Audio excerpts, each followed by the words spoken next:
a flock of new full-timers in order to avoid penalty number one, how do I propose to pay for the employer's share? One way of doing it is, as Leslie said, why don't we start thinking about lowering the actuarial value or offering a lower actuarial value of the plan? It might make sense to pay the penalties. When and under what circumstances? The older my employee, the higher the potential claims experience, the lower their compensation. Might be cheaper to pay a $3,000 penalty than to sweeten the coverage. Does that make sense? Those are the three big variables that we're going to deal with. Yes? We hire full-time employees on a temporary basis sometimes, and temporary basis can go on longer than what you think.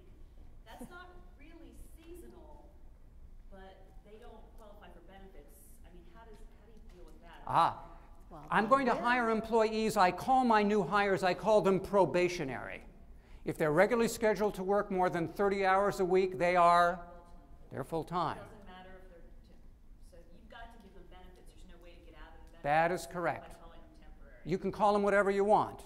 Now remember, we saw that guidance in Notice 2011-73, which said for a new hire, if you're fairly certain they're going to work 30 hours a week for the indefinite future, they're full-timers. If they're not, you get a 90-day test period, but they may revoke that. You need to watch that. But any number of our clients they have this category called probationary. Why? Because they used to design their group health benefit plans to exclude probationary employees. That won't work very well after 2013. So because if they're full-time, that design may no longer work.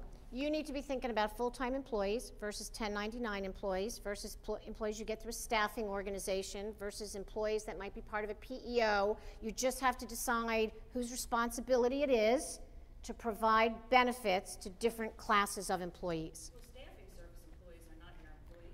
So As a general rule, if you are leasing employees from a staffing service, they're the staffing service's problem as long as they have direction and control over the manner in which they do the job. PEOs, that's an interesting issue. They're probably taking the position that they're your employees. So it's something to think about. One more question, and then we'll let you run away. Run away. Is there any reason to continue spousal coverage when the spouse is working for another employer? No. This was your question. And some self-insured employers have been very aggressive about that. As long as you do it on a non-discriminatory basis, in theory, you can continue to do it. Now remember, some states are beginning to regulate that. There are a number of states in our area that no longer permit that plan design in the fully insured world. But we certainly can do it in the self-insured world. So the question was about spousal coverage, and so you got spousal carve-out opportunities or spousal surcharge opportunities.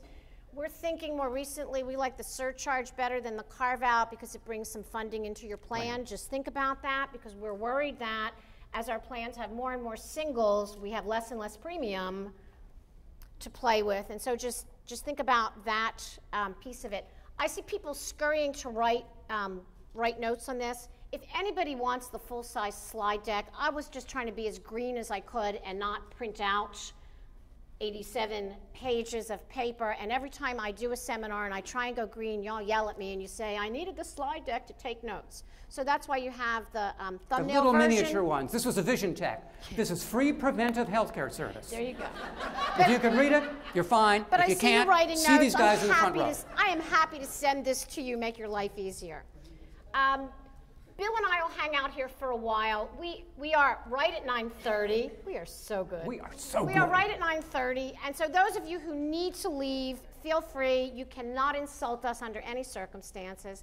I want to thank the crew at Haran who was just fabulous about organizing this and putting it together and getting the food and getting the tapes, and whoever my microphone guy was, I think he dressed me up really nicely. You can't see any wires. So thanks to all of you for coming. Thanks to the Haran staff for putting this together.